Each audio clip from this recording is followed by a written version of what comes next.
So I'm here today to talk about my group design and delivery major assignment.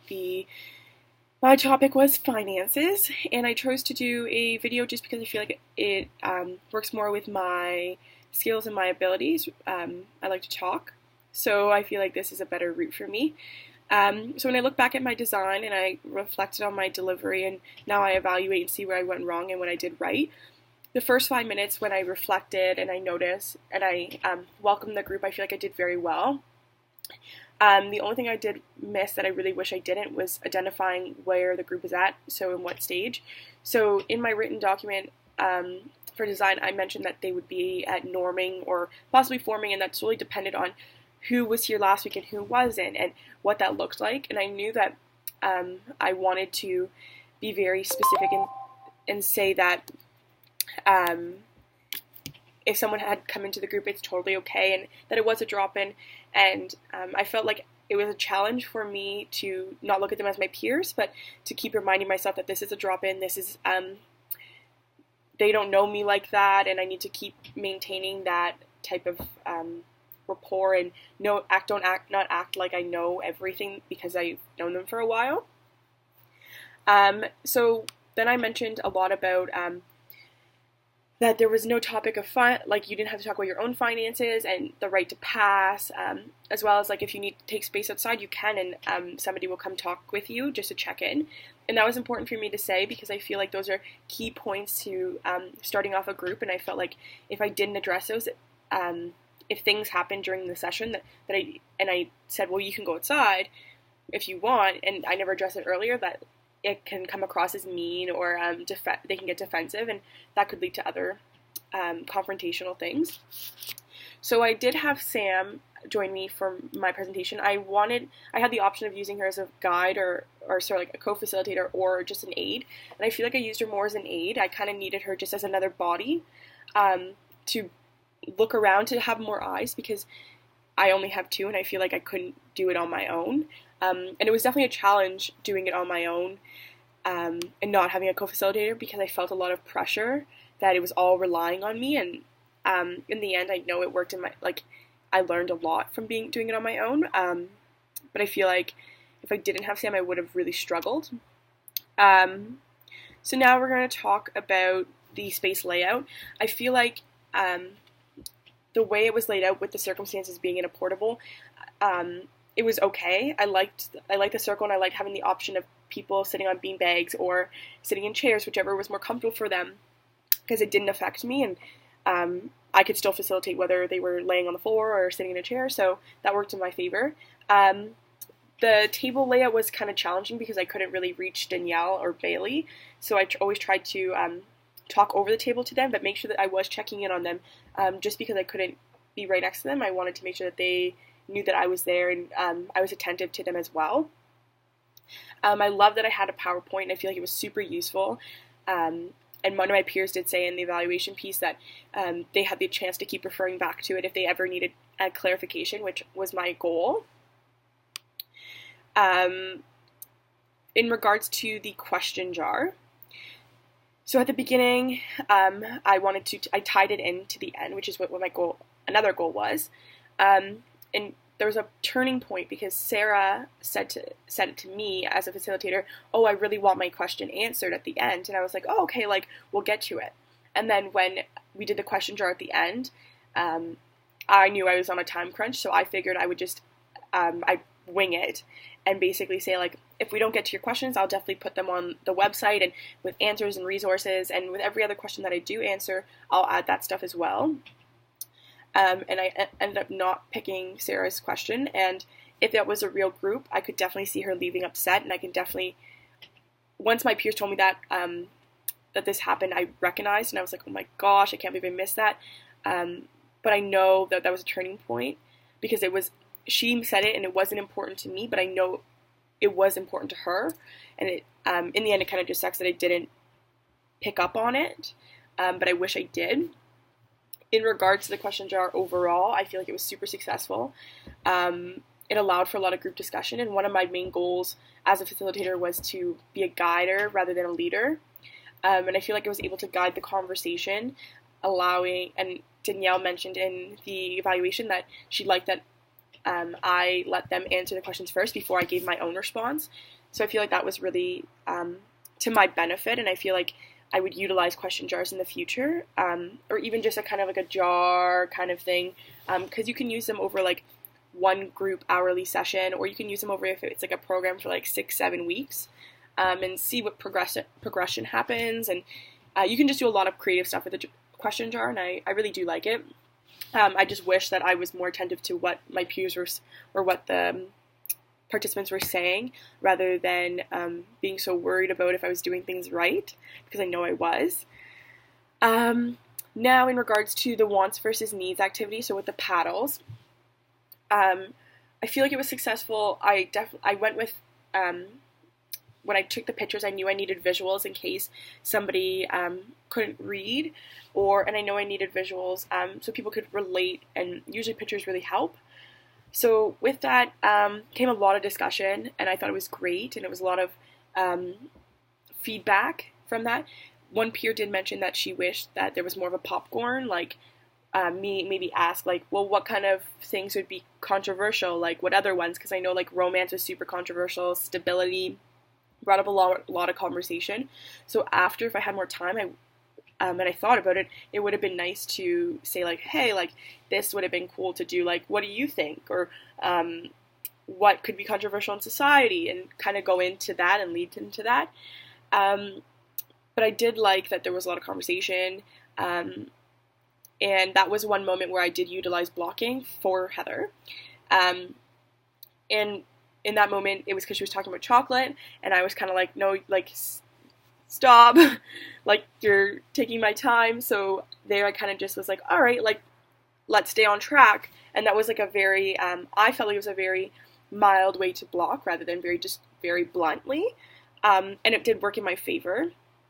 And with the wants versus needs, I had a lot of opportunity to do a lot of linking between the participants and myself, and that was great. I was able to link like, well, this person had one, and this one had a want, so like, does that mean you guys both have the same kind of mindset?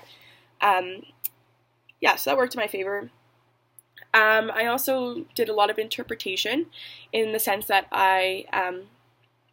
before I would ask a question, I would often think like, well, I'm going to interpret that this is how she's going to say, and then like I would say like, well, I believe this is what you're saying, or is this what you're trying to tell me? And that worked again in my favor. So I feel like the wants versus needs was successful. It would have been nice if I could add more. And I like that I had tangible things for them to use. In regards to it being connected to REBT, Relational Emotional Behavioral Therapy, I do feel like it was in connection. However, I think it could also be related to CBT, in the sense that CBT focuses on how thoughts and feelings and behaviors all connect into like a triangle form. And I feel like in regards to wants versus needs, the thought of what you think, and then how you act, and what your decision makes, and if when you're looking around at what peers are going to say, and how that all connects, I feel like that could have been another theoretical framework. In regards to my scaling question, I had planned it in my design to do it by itself, and then I decided that no matter what, I wanted to do a name game, but I didn't have time. So I wanted to utilize my scaling question as well with my with the name game. So I went around and said like, hey, say your name and how comfortable you feel budgeting.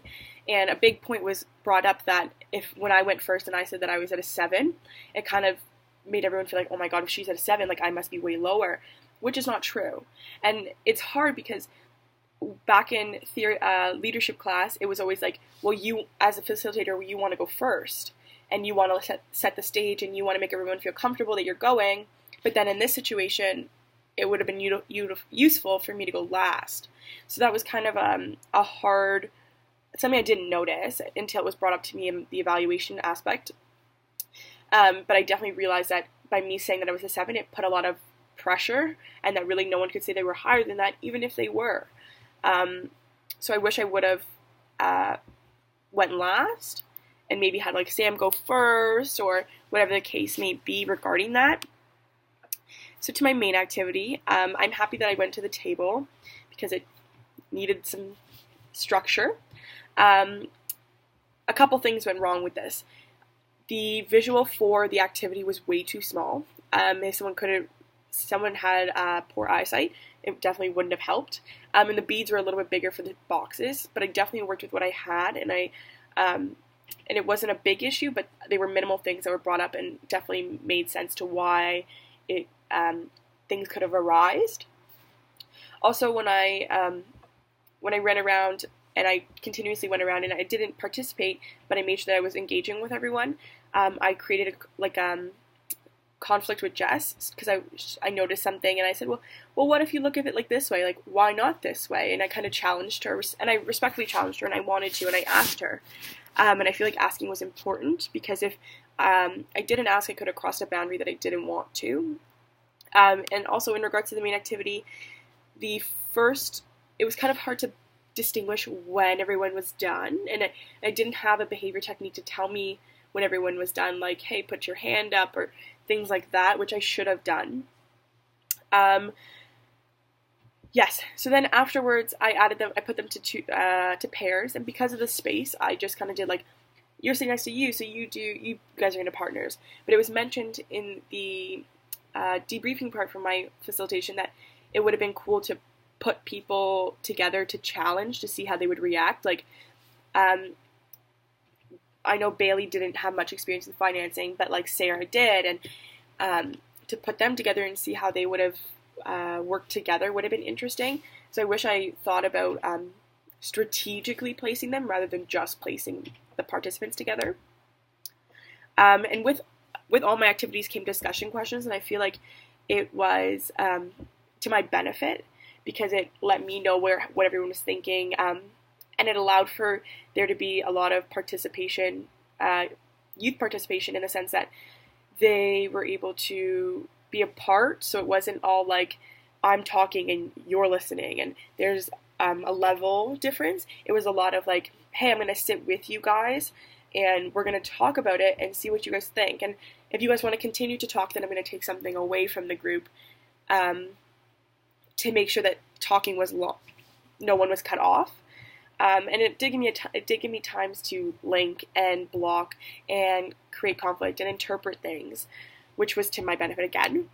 A big caution for this activity was that the beads, like, if someone wanted to be a pain, they could have put one in their mouth, and that would have been a problem. It was great that I didn't use food, because people definitely would have ate it, and I knew that beforehand, so that worked in my favor.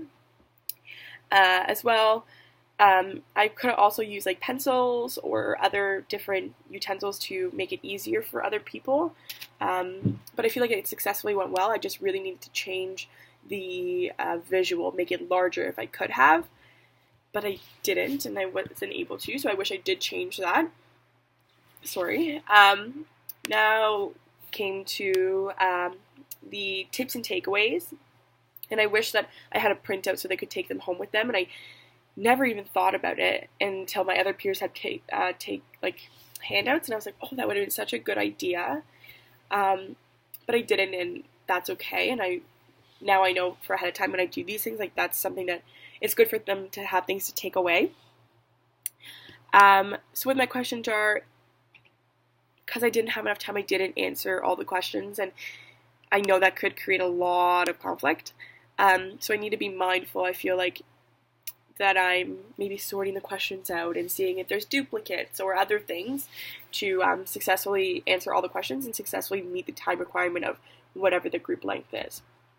And for closure, I thanked all the participants for coming, as I know like budgeting is very hard, and it's a topic that makes maybe uncomfortable for people, because some people may be right here and it differs.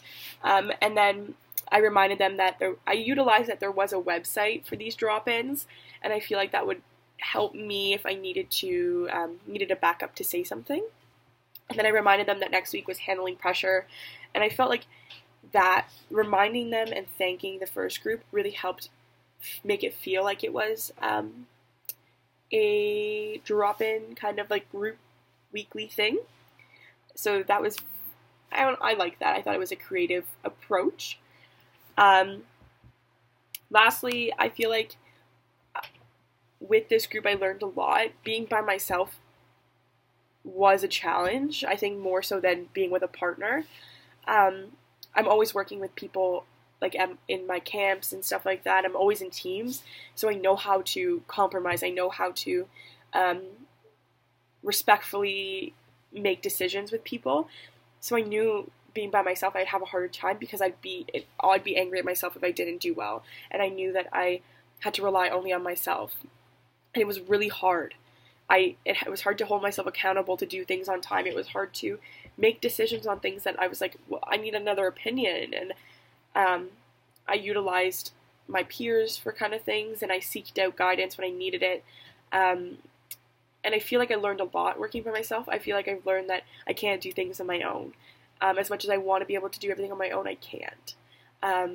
In moving forward, I think I'm going to appreciate team stuff a lot more than I do, or I did, because I recognize that sometimes it's better to be in a team rather than be solo. And I feel like if there was more of conflicts in my group, it would have been harder. I did have a moment when Heather was saying like, oh, like I don't need to be here. I said I was a 5, but I'm actually a 12. And I was like, well, like you have your question in the question jar.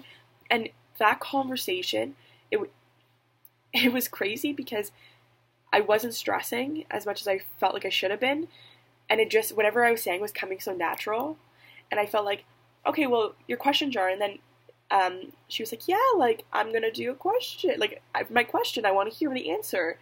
And then I started to respectfully challenge why she was placing her beads where she put them, and why Sam didn't argue with her, and what would happen if Sam did. And asking those open-ended questions allowed me to gauge where she was at. And I realized that through this hour presentation that I don't need to stress about my skills, because I feel like as much as I'm still continuously learning and I'm still working towards all that, I'm at the point where I need to be at. I'm accomplishing the things I need to accomplish, and I do have the skills successfully to lead a group if I need to. I just really wish I had a partner. But I know that was a learning opportunity for me, and I appreciate that learning opportunity. So yeah, this is my evaluation for my facilitation, and overall I feel like there are a lot of things I could have changed, but there are a lot of things that I liked that happened. And I liked that I didn't have control of everything, and I liked that I didn't get upset when things didn't go my way in the moment. And apparently my facial expressions were okay, so that's a big bonus for me, because I know I'm always continuously working on them. And moving forward, I'm going to challenge myself as much as I can to accept what I can't control and be okay with that. And yeah, thanks for listening.